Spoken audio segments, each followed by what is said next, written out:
मित्रांनो नमस्कार, मी श्रीकांत देशपांडे. डिजिटल विज्ञान या आपल्या यूट्यूब चॅनलमध्ये तुम्हा सर्वांचं स्वागत.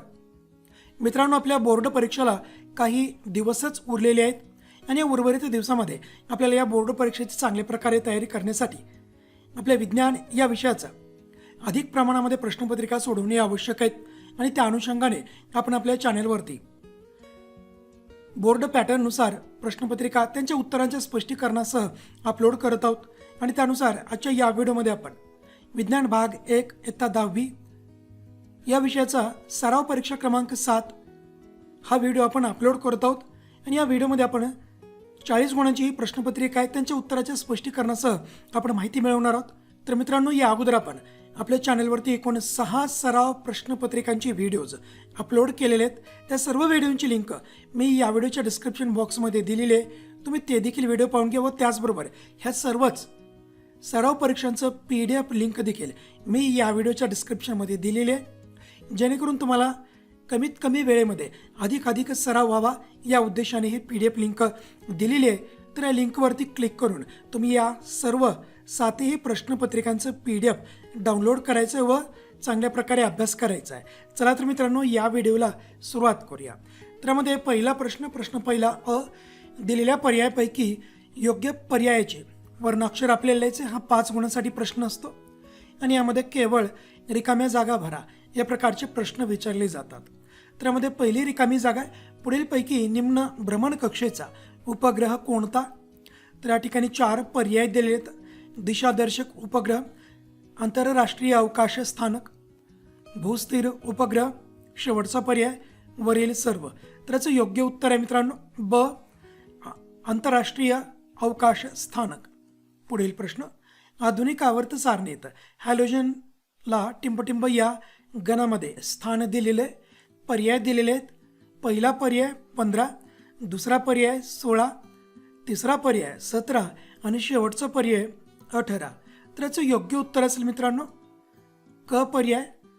तर आधुनिक आवर्त सारणीत हॅलोजनला 17 या गणात स्थान दिलेले आहे. पुढे जाऊया. जेव्हा पाणी उकळून त्याची वाफेत रूपांतर होते तेव्हा खालीलपैकी काय प्रक्रिया घडत असते ते आपल्याला निवडायचे. या ठिकाणी परत 4 पर्याय दिलेले आहेत. तर उष्णता ग्रहण केली जाते आणि तापमान स्थिर होते. दुसरा पर्याय उष्णता ग्रहण केली जाते आणि तापमान वाढते. उष्णता बाहेर टाकली जाते आणि तापमान कमी होते. शेवटचा पर्याय उष्णता बाहेर टाकली जाते आणि तापमान स्थिर राहते. तर याचं योग्य उत्तर असेल पहिला पर्याय उष्णता ग्रहण केली जाते, म्हणूनच त्या पाण्याचं तापमान वाढवून ते पाणी आता उकळत आहे, म्हणजेच उष्णता ग्रहण केली जाते आणि तापमान स्थिर राहते. पुढील प्रश्न, 20 सेंटीमीटर नाभी अंतर असलेल्या बहिर्वक्र भिंगाची शक्ती किती असते किंवा टिंबटिंब असते. तर या ठिकाणी 4 पर्याय दिले आहेत.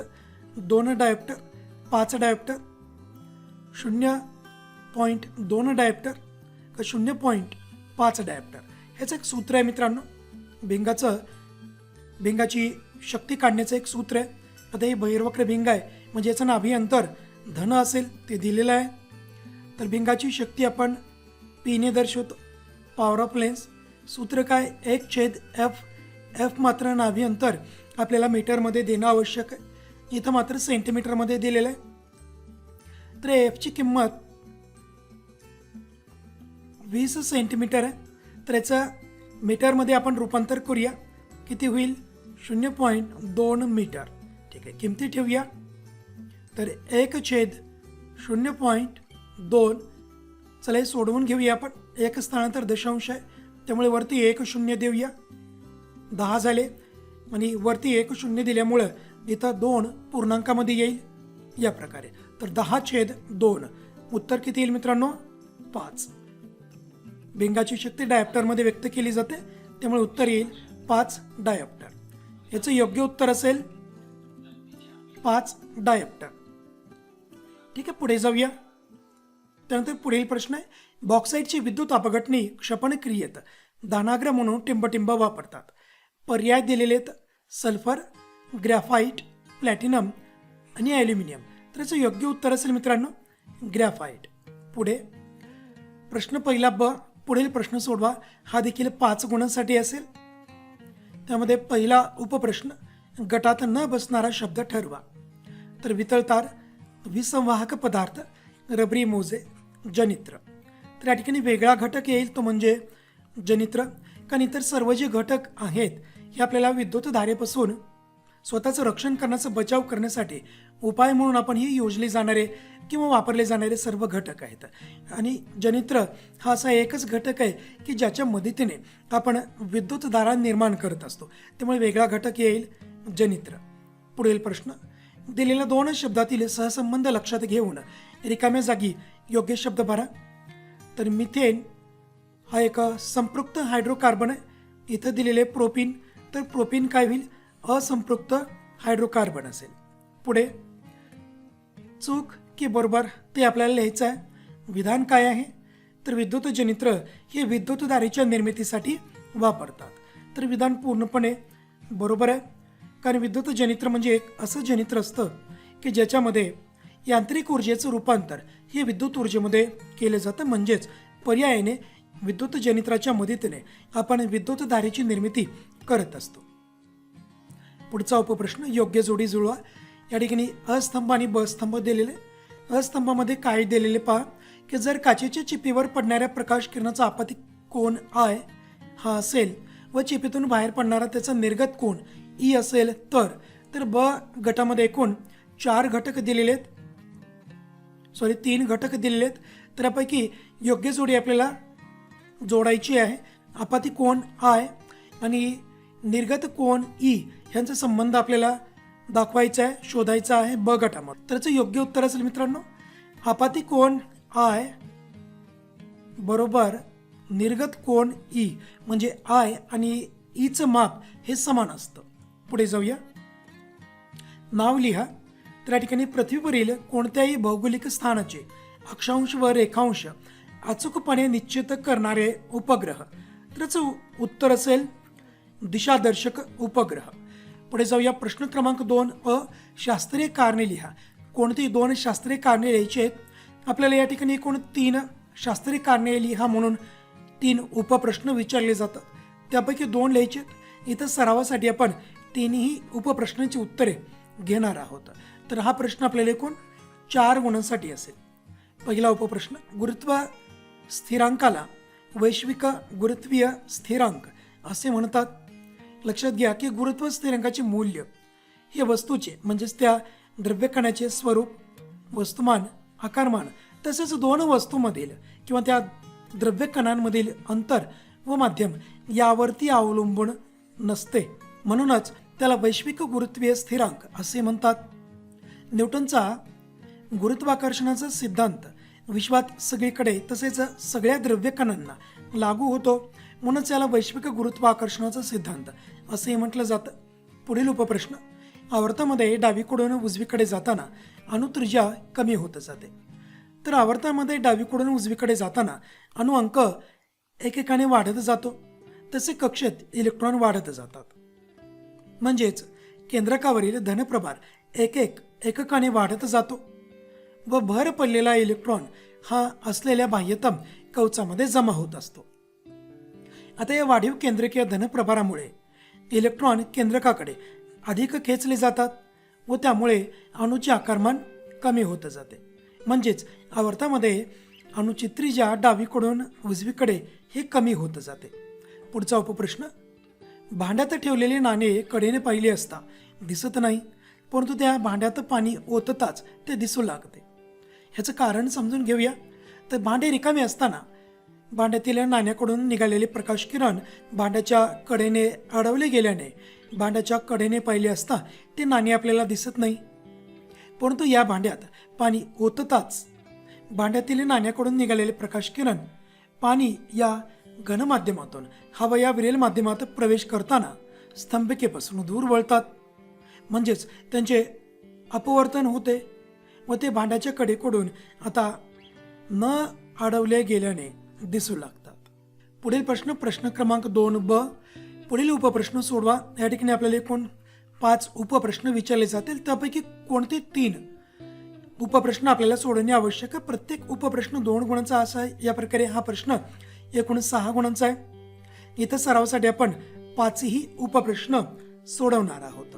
पहिला उपप्रश्न, विद्युत इस्त्री उच्च तापमानावर ठेवली असता 1100 वॅट इतकी विद्युत शक्ती वापरते.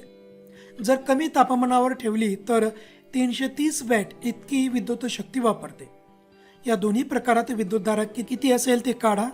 विद्युत इस्त्री 220 व्होल्ट विभवांतराच्या विद्युत स्रोतास जोडलेली आहे.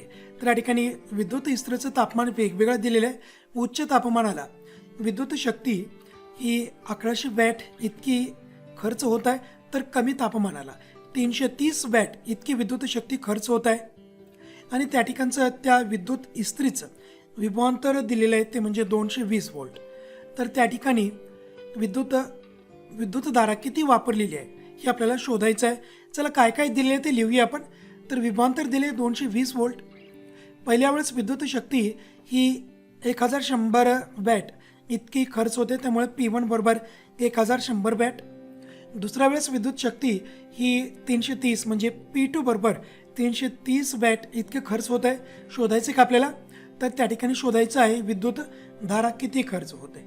तर पहिल्या वेळेस खर्च होणारी विद्युत धारा I1 आणि दुसऱ्या वेळेस खर्च होणारी विद्युत धारा I2 हे किती असेल आपल्याला शोधणं आवश्यक आहे. चला शोधूया. सूत्र काय मित्रांनो? तर I बरोबर P भागिले V हे ते सूत्र आहे.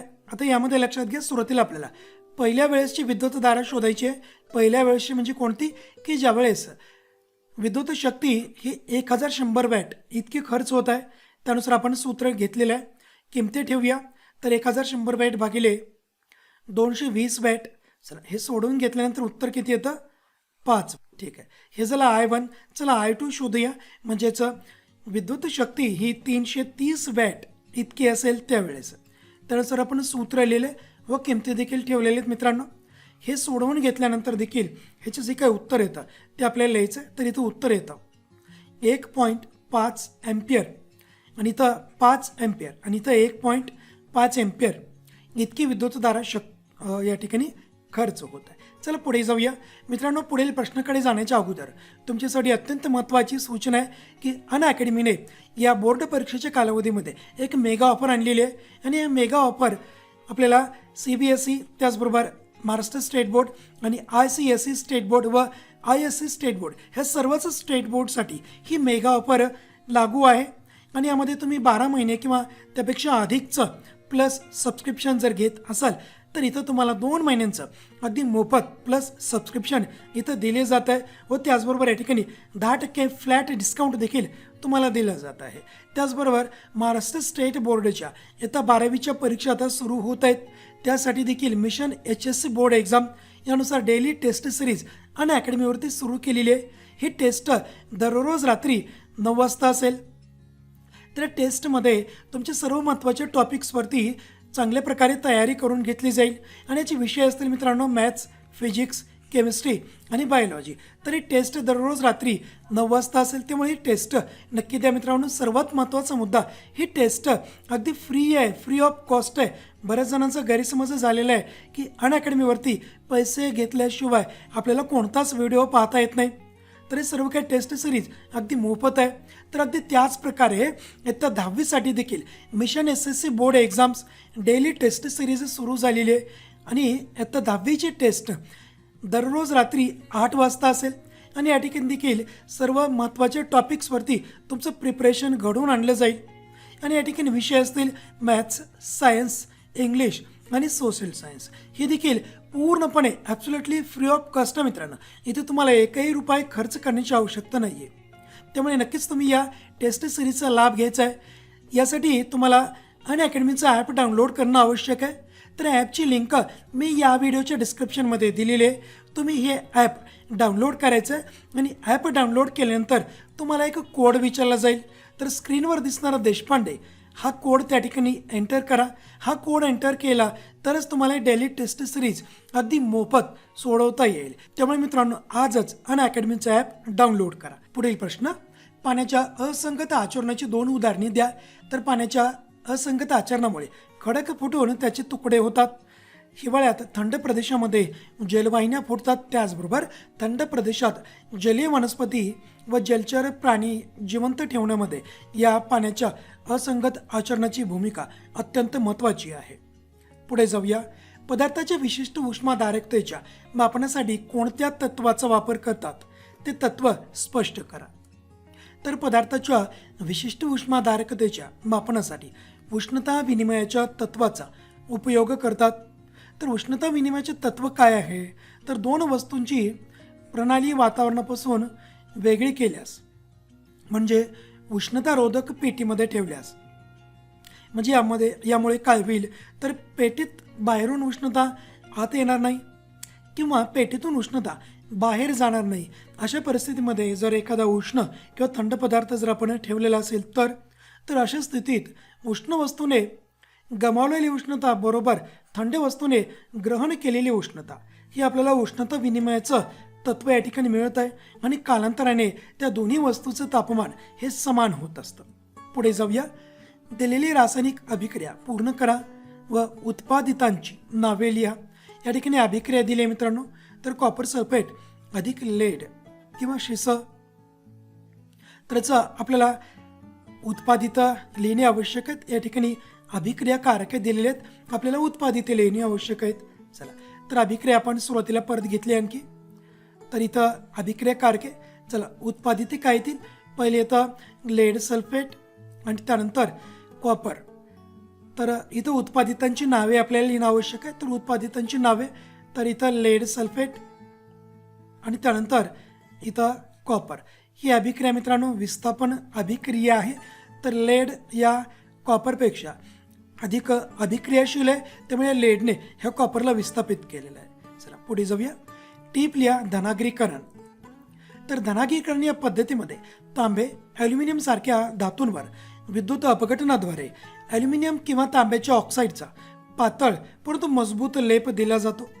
जेव्हा ॲल्युमिनियमचे धनाग्रीकरण करतात तेव्हा झालेल्या ॲल्युमिनियमच्या पातळ ऑक्साईड थरामुळे ॲल्युमिनियमचा ऑक्सिजन व पाणी यांच्याशी संपर्क रोखता येतो, त्यामुळे नंतरचे ऑक्सिडीकरण हे रोखले जाते. हा लेप धातूचे क्षरण होण्यापासून संरक्षण करतो. धनाग्रीकरण करताना धातूचा थर अधिक जाड करून संरक्षण वाढवता येते आणि या पद्धतीमध्ये तांबे किंवा ॲल्युमिनियमची वस्तू धनाग्र म्हणून वापरतात, म्हणूनच या पद्धतीला धनाग्रीकरण असं म्हटलेलं आहे. म्हणजेच हे तंत्रज्ञान स्वयंपाकगृहात वापरले जाणारे ॲनोडायज्ड प्रेशर कुकर, कढई तसेच सरकत्या खिडक्यांच्या फ्रेम्स हे सर्व धनाग्रीकरण तंत्राची उपयोजन आहेत. म्हणजेच हे धनाग्रीकरण प्रक्रियेच्या मदतीने ह्या सर्व गोष्टी तयार केले जातात, म्हणूनच यांचं क्षरण हे सहजासहजी होत नाही. जाऊया पुढील प्रश्नाकडे. पुढील प्रश्न तिसरा. पुढील उपप्रश्न सोडवा. कोणते 5 उपप्रश्न आपल्याला सोडवायचे आहेत? या ठिकाणी आपल्याला 8 उपप्रश्न विचारले जातात, त्यापैकी 5 उपप्रश्न सोडवायचे आहेत. इथं सरावासाठी आपण पूर्ण 8ही उपप्रश्न सोडवलेले आहेत. हा प्रश्न आपल्याला एकूण 15 गुणांसाठी असेल. प्रश्न काय, तर एका मूलद्रव्याचे इलेक्ट्रॉन स्वरूपण 2, 8, 4 असे आहे. यावरून पुढील प्रश्नाची उत्तरे आपल्याला लिहायची आहेत. पहिला प्रश्न, या मूलद्रव्याचा अणुअंक किती असेल? तर या मूलद्रव्याचा अणुअंक हा 14 असेल, कारण या ठिकाणी जे इलेक्ट्रॉन स्वरूपण लिहिलेलं आहे या इलेक्ट्रॉनची आपल्याला केवळ बेरीज करायची आहे. 2 अधिक 8 10 अधिक 4 14, त्यामुळे याचा अणुअंक 14 असेल. या मूलद्रव्याचा गण कोणता असेल? हा मूलद्रव्य असेल मित्रांनो 14व्या गणामध्ये. तर या मूलद्रव्याचा अणुअंक 14 आहे व याचं गण देखील 14च आहे. नक्कीच मित्रांनो या मूलद्रव्याचं नाव तुम्ही कमेंट करा. त्यानंतर हे मूलद्रव्य कोणत्या आवर्तात असेल? तर हे मूलद्रव्य 3ऱ्या आवर्तनामध्ये. त्याचं कारण ह्या ठिकाणी ज्यावेळेस आपण इलेक्ट्रॉन स्वरूपाने लिहितो, इलेक्ट्रॉन स्वरूपाने लिहिल्यानंतर या ठिकाणी तुम्ही पाहता 3 कक्षा आहेत, के, एल आणि एम. तर 3 कक्षा म्हणजे जितका कक्षा क्रमांक असतो ना तितकंच या मूलद्रव्याचा आवर्त क्रमांक देखील असतो, त्यामुळे 3 कक्षा आहेत, त्यामुळे आवर्त देखील 3राच आहे. पुढे जाऊया. महेंद्र व विराट एकमेकापासून 1 मीटर अंतरावर बसले आहेत. त्यांची वस्तुमाने 75 किलोग्रॅम व 80 किलोग्रॅम आहेत. त्यांच्यातील गुरुत्वीय बल किती आहे? या ठिकाणी जीची किंमत दिलेली आहे 6.67 गुणिले वजा 10⁻11 न्यूटन मीटरचा वर्ग प्रति किलोग्रॅमचा वर्ग. चला दिलेलं काय काय माहिती आहे ते घेऊया आपण अगोदर. सर्वात अगोदर आरची किंमत दिली आहे, म्हणजे दोन वस्तूमधील अंतर. इथं दोन वस्तू कोणत्या आहेत? पहिली वस्तू महेंद्र, दुसरी आहे विराट. हे दोन्ही एकमेकापासून 1 मीटर अंतरावरती आहेत, त्यामुळं हे दोन्हीमधील अंतर हे 1 मीटर आहे. M1 म्हणजे महेंद्रचं वस्तुमान 75 किलोग्रॅम, विराटचं वस्तुमान 80 किलोग्रॅम व जीची किंमत दिलेली आहे. चला तर न्यूटनच्या सिद्धांतानुसार हे सूत्र आहे आपलं. सूत्रामध्ये आपण किमती ठेवलेल्या आहेत. कॅपिटल जीची किंमत 6.67 गुणिले वजा 10⁻11. त्यानंतर M1 ची किंमत, विराटचं वस्तुमान ठेवूया 75 किलोग्रॅम, महेंद्राचं वस्तुमान ठेवूया 75 किलोग्रॅम. त्यानंतर विराटचं वस्तुमान M2 80 किलोग्रॅम भागिले R आहे. आरचा वर्ग म्हणजे 1चा वर्ग येईल. केवळ आपल्याला सर्व काही सोडवून घेणं आवश्यक आहे. म्हणजे 6.67 गुणिले 75 गुणिले 80. ठीक आहे. शेवटी याचा सर्वांचा गुणाकार केल्यानंतर आपल्याला जे उत्तर भेटतं, आणि या ठिकाणी भागिले 1चा वर्ग आहे मित्रांनो, त्यामुळे 1चा वर्ग 1च येतो. त्यामुळे आपण याच्या खाली काही नाही लिहिलं तरीही चालतं. त्यामुळे सर्व सोडवल्यानंतर आपल्याला उत्तर भेटतं 4.002 गुणिले 10⁷. तर या दोन्हीमधील किंवा दोन वस्तूंमधील, म्हणजेच या दोन विद्यार्थी महेंद्र व विराट यांच्यामधील गुरुत्वीय बल हे इतकं असेल. हे अतिशय नगण्य मित्रांनो, त्यामुळे दोन विद्यार्थी एकमेकाकडे आकर्षिले जात नाहीत. पुढे जाऊया. पुढील आकृतीला नावे देऊन संकल्पना स्पष्ट करा. तर ही आकृती या ठिकाणी दिलेली आहे. ही आकृती कशाची मित्रांनो? तर ही दिलेली आकृती फ्लेमिंगचा उजव्या हाताचा नियम याच्याशी संबंधित आहे, आणि ही विद्युत वाहकात प्रवर्तित विद्युतधारेची दिशा दर्शवते. चला याचा नियम आपल्याला लिहायचं, म्हणजे संकल्पना स्पष्ट करायची आहे. तर फ्लेमिंगचा उजव्या हाताचा नियम काय सांगतो? आपल्या उजव्या हाताचा अंगठा, तर्जनी आणि मधले बोट. ठीक आहे. तर अंगठा, तर्जनी आणि मधले बोट हे एकमेकांना लंब राहतील अशी ताणा, आणि जर तर्जनी चुंबकीय क्षेत्राच्या दिशेत आणि अंगठा विद्युत वाहकाच्या गतीच्या दिशेत. ठीक आहे. हा अंगठा विद्युत वाहकाच्या गतीच्या दिशेत असेल तर मधले बोट प्रवर्तित विद्युतधारेची दिशा दाखवते. हे पहा, मधले बोट प्रवर्तित विद्युतधारेची दिशा दाखवते. म्हणजे या आकृतीला आपण नावे देखील दिलेले आहेत, आणि संकल्पना स्पष्ट करा, म्हणजेच किंवा आपल्याला फ्लेमिंगच्या उजव्या हाताचा नियम या ठिकाणी लिहिणं आवश्यक आहे. चला पुढे जाऊया. एका पसरट भांड्यात पाणी घेऊन त्याच्या तळाशी आकृतीत दाखवल्याप्रमाणे, आकृतीमध्ये या प्रकारे रचना केलेली आहे. तर आकृतीत दाखवल्याप्रमाणे सपाट आरसा ठेवलेला आहे. भांड्याच्या बाहेर S या बिंदूपाशी असलेल्या दिव्यापासून निघालेला प्रकाश किरण, S हा बिंदू, त्याच्यापासून निघालेला प्रकाश किरण A या बिंदूपाशी पाण्यामध्ये शिरतो. A या बिंदूजवळ हा प्रकाश किरण पाण्यामध्ये प्रवेश करत आहे. तर या किरणाचा पुढचा मार्ग आकृतीत दाखवून ही आकृती आपल्याला पूर्ण करणे आवश्यक आहे. आता लक्षामध्ये घ्या, S या प्रकाश स्रोतापासून, या बल्बपासून जो प्रकाश किरण निघत आहे, हा प्रकाश किरण आता हवा या माध्यमातून पाणी या घन माध्यमामध्ये प्रवेश करत आहे. मग ज्यावेळेस प्रकाश किरण विरल माध्यमातून घन या माध्यमामध्ये प्रवेश करतो, त्यावेळेस तो स्तंभिकेकडे झुकेल. ठीक आहे. त्यानंतर पुढे काय होईल? इथं हा प्रकाश किरण इथं स्तंभिकेकडे झुकलेला आहे. हा प्रकाश किरण या सपाट आरशावरती पडलेला आहे. इथून परत याचं परावर्तन होईल. इथे एक आपण स्तंभिका काढूया. आता घन या माध्यमातून प्रकाश किरण विरल माध्यमामध्ये प्रवेश करत असताना स्तंभिकेपासून दूर जाते. तर या प्रकारची रचना आपल्याला करायची आहे. इथं आपल्याला सांगायचं आहे हा आपातित किरण आहे, हा इथं अपवर्तित किरण आहे. तर याचं उत्तर अभ्यासूया आपण. चला, हा आपातित किरण, ही स्तंभिका, इथं अपवर्तित किरणाने पाण्यामध्ये केलेला प्रवेश, इथं देखील एक स्तंभिका काढायची आहे. पुढे परावर्तित प्रकाश किरण इथून, आणि हा काय असेल? निर्गत प्रकाश किरण.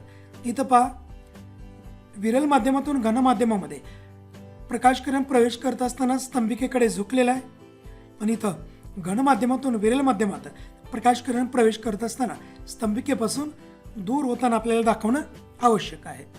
पुढे जाऊया. उपग्रह प्रक्षेपणासाठी एकाहून अधिक अनेक टप्पे असलेले प्रक्षेपक वापरणे का फायदेशीर ठरते? सुरुवातीचे उपग्रह प्रक्षेपक एकाच टप्प्याचे सलग असत, मात्र त्यामुळे त्यांचे वजन व इंधन खर्च जास्त होत असे. मात्र आता एकाहून अधिक टप्पे असलेल्या प्रक्षेपकांच्या प्रवासादरम्यान जशी ठराविक उंची व गती प्राप्त होत जाते तसे इंधनही संपत जाते. अशा इंधन संपलेल्या टाक्या प्रक्षेपकापासून विलग होत राहतात व पृथ्वीवरती येऊन पडतात. त्यामुळे प्रक्षेपकाचे पुढल्या टप्प्यात वजन कमी झाल्याने प्रक्षेपक अधिक वेगाने व तुलनेने कमी इंधन वापरून अधिक प्रवास करू शकते. या फायद्यामुळे आता बहुतेक सर्व प्रक्षेपक हे एकाहून अधिक टप्पे असणारे बनलेले जातात किंवा बनवले जातात. पुढचा प्रश्न, उदाहरण देऊन संज्ञा स्पष्ट करा. अल्केन आणि शेवटी अल्केनचे सामान्य सूत्र आपल्याला इथं लिहायचं आहे. म्हणजेच अल्केनची व्याख्या द्यायची आपल्याला. संज्ञा स्पष्ट करा म्हणजे व्याख्या द्या आणि एक उदाहरण सांगायचं आहे. व्याख्या काय असेल तर ज्या हायड्रोकार्बनमध्ये प्रत्येक कार्बन अणूच्या चारही संयुजीची पूर्तता एकेरी बंधाने होते, एकेरी सहसंयोजी बंधाने होते, अशा हायड्रोकार्बनला अल्केन असे म्हणतात. ह्याची उदाहरणं पहा. मिथेन. इथं मिथेनमधील कार्बन अणू 4 हायड्रोजनच्या अणूंना 4 सहसंयोजी बंधांनी म्हणजे एकेरी बंधांनी जोडलेले आहे. आणखी एक उदाहरण घेऊया आपण इथेनचं. इथं तुम्ही पाहतात 2 कार्बन आहेत आणि दोन्ही कार्बनचे अणू एकमेकांना एकेरी सहसंयोजी बंधाने जोडलेले आहेत. त्यामुळे याला म्हणायचं आहे अल्केन किंवा संपृक्त हायड्रोकार्बन. पुढे आपल्याला अल्केनचे सामान्य सूत्र देखील विचारले, तर अल्केनचे सामान्य सूत्र आहे CnH2n+2. या ठिकाणी n राहिलेले मी इथं बाजूला लिहितोय. तर अल्केनचे सामान्य सूत्र CnH2n+2. ठीक आहे. इथं n बरोबर काय असेल, n म्हणजेच काय असेल तर कार्बनची संख्या, कार्बन अणूंची संख्या म्हणजे n असेल. तर या सूत्रानुसार, या सामान्य सूत्रानुसार आपण एखाद्या अल्केनमधील कार्बन अणूची आपल्याला जर संख्या माहीत असेल तर त्या ठिकाणची हायड्रोजन अणूची संख्या आपण इथं शोधू शकतो. लक्षात घ्या सूत्र या ठिकाणी लक्षात घ्या CnH2n+2. इथं n शिल्लक लिहायचं राहिलेलं होतं, करेक्शन करून मी इथं लिहिलेलं आहे. ठीक आहे. पुढे जाऊया. पुढील प्रश्नांची उत्तरे लिहा. हवेत ठेवल्यावर चांदीच्या वस्तू कालांतराने कोणत्या रंगाच्या होतात? त्याचं उत्तर, हवेत ठेवल्यावर चांदीच्या वस्तू कालांतराने काळसर रंगाच्या होतात, कारण या चांदीच्या वस्तू, दागिने, मूर्त्या ज्या आहेत यांची चकाकी हळूहळू कालांतराने कमी होत जाते, कारण हवेमध्ये जे हायड्रोजन सल्फाईड आहे त्या हायड्रोजन सल्फाईडची अभिक्रिया ह्या चांदीसोबत होते व त्या ठिकाणी सिल्वर सल्फाईड तयार होतं आणि सिल्वर सल्फाईडचा रंग हा काळा असतो. म्हणजेच थोडक्यात चांदीचं क्षरण होतं. पुढचा प्रश्न, लोखंडाची दमट हवेशी अभिक्रिया होऊन तपकिरी पदार्थाचा थर जमा होतो. या थराची रासायनिक सूत्र लिहा. तर लोखंडाची दमट हवेशी अभिक्रिया होऊन जमा होणाऱ्या तपकिरी पदार्थाच्या थराचे रासायनिक सूत्र म्हणजेच त्या गंजाचे रासायनिक सूत्र काय आहे तर Fe2O3.H2O. तर पुढील प्रश्न, तांब्याच्या भांड्यावर हिरवट थर बसल्याने त्याची चकाकी कमी होते. हा थर कशाचा असतो? तांब्याच्या भांड्यावर बसणारा हा जो हिरवट रंगाचा थर आहे हा एक कॉपर कार्बोनेटचा CuCO3चा हा थर आहे. पुढील प्रश्न आहे, तक्ता पूर्ण करा. या ठिकाणी काही सामान्य नाव दिलेले आहेत, त्यांची रचना सूत्रे दिली आहेत आणि IUPAC नाव देखील दिले आहेत. तक्त्यामध्ये 3 रिकाम्या जागा आहेत मित्रांनो. इथं आपल्याला योग्य उत्तरं लिहायची आहेत. चला, सामान्य नाव आहे इथिल अल्कोहोल, त्याचं रचनासूत्र CH3CH2OH हायड्रॉक्साईड गट. त्याचं IUPAC नाव काय असेल तर इथेनॉल हे त्याचं नाव आहे. चला पुढे, सामान्य नाव आपल्याला इथं शोधायचं आहे. रचनासूत्र त्याचं CH3CHO आहे आणि IUPAC नाव आहे इथेनॉल. इथं नॉल आणि इथं नाल म्हणजे अल्डिहाइड आहे असेल हा. चला, तर याचं नाव काय येतं ॲसिटाल्डिहाइड. ठीक आहे. पुढे सामान्य नाव आहे ॲसिटोन. रचनासूत्र आपल्याला द्यायचं आहे. IUPAC नाव दिलेलं आहे प्रोपेन 2 ओन. त्याचं रचनासूत्र आपल्याला लिहायचं आहे CH3COCH3. तर मित्रांनो, अशा प्रकारे आपण हा तक्ता पूर्ण केलेला आहे. प्रश्न 4 पुढीलपैकी एक उपप्रश्न सोडवा. इथं आपल्याला 2 उपप्रश्न दिले जातात. हा एकूण 5 गुणांचा प्रश्न आहे. ह्या 2 पैकी एक द्यायचं आहे. सरावासाठी आपण दोन्ही उपप्रश्न सोडवत आहोत.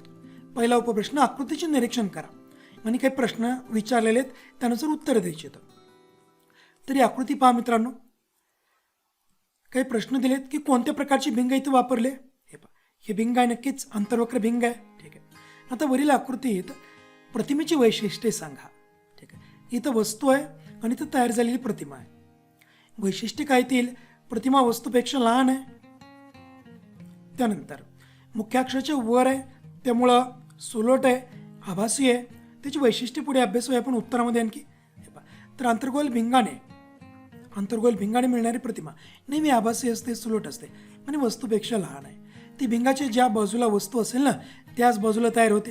ह्या पण या प्रतिमेची वैशिष्ट्ये विचारलेत, त्याचे उत्तर लिहिता होतं. तिसरं वैशिष्ट्य, सामान्यतः ती भिंगाची प्रकाशी केंद्र व मुख्य नाभी यांच्या दरम्यान तयार होते. वस्तू भिंगापासून अनंत अंतरावर असल्यास प्रतिमा बिंदू स्वरूप असते व ती भिंगाच्या मुख्य नाभीवर तयार होते. चला त्यानंतरचा प्रश्न बघूया आणखी. सी, तिसरा प्रश्न, या आकृतीत तयार होणाऱ्या प्रतिमेचे स्थान, स्वरूप व वस्तूच्या आकाराच्या तुलनेत प्रतिमेचा आकार सांगा. त्याचं उत्तर, सीचं उत्तर, वस्तू भिंगापासून अनंत अंतरावर असल्यास प्रतिमा भिंगाच्या वस्तूच्या बाजूला असलेल्या नाभीवर तयार होते. ती आभासी, सुलट व वस्तूच्या मानाने अतिशय लहान असते. ठीक आहे. शेवटचा प्रश्न पहा मित्रांनो. डी, वरील आकृतीतील भिंग कोणत्या प्रकारच्या दृष्टिदोषासाठी वापरले जाते. तर हे भिंग आपल्याला माहिती आहे निकटदृष्टिता किंवा दूरदृष्टिता या दोषाच्या निराकरणासाठी वापरले जातं. त्यामुळे वरील आकृतीतील भिंग ही लघुदृष्टिता अथवा निकटदृष्टिता या दृष्टिदोषासाठी वापरलं जातं. चला पुढचा उपप्रश्न पाहूया. पोटॅशियम क्रोमेटचे K2CrO4 द्रावण बेरियम सल्फेटच्या द्रावणात टाकले असता अवक्षेप तयार होतो. ठीक आहे. ही प्रक्रिया सांगितली, अभिक्रिया सांगितली आणि यावर आधारित आपल्याला काही प्रश्न विचारले. तर विचारलेला प्रश्न जो आहे पहिला, तयार झालेल्या अवक्षेपाचा रंग कोणता. तर नक्कीच तयार झालेला अवक्षेपाचा रंग हा पिवळा असेल. पुढचा प्रश्न, अवक्षेपाचे नाव सांगा. तर इथं बेरियम क्रोमेट हा अवक्षेप तयार होतो.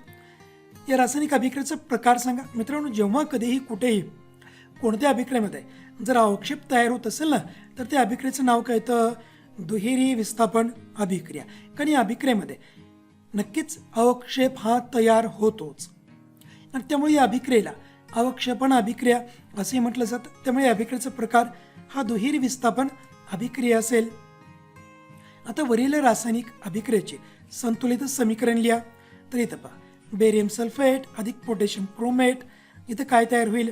बेरियम क्रोमेट आणि पोटॅशियम सल्फेट. इथं पहा, लक्षात घ्या, आयनांची अदलाबदल झालेली तुम्हाला स्पष्टपणे दिसेल. बेरियम सल्फेट हा जो सल्फेट आहे हा सुरुवातीला बेरियम सोबत होता, हा इथं कोणासोबत आला आता पोटॅशियम सोबत, म्हणजे इथं आयनांची अदलाबदल होत आहे. पुढे वरील रासायनिक अभिक्रियेची संज्ञा म्हणजे काय मित्रांनो? व्याख्या आपल्याला लिहायची आहे. तर व्याख्या स्पष्ट करा.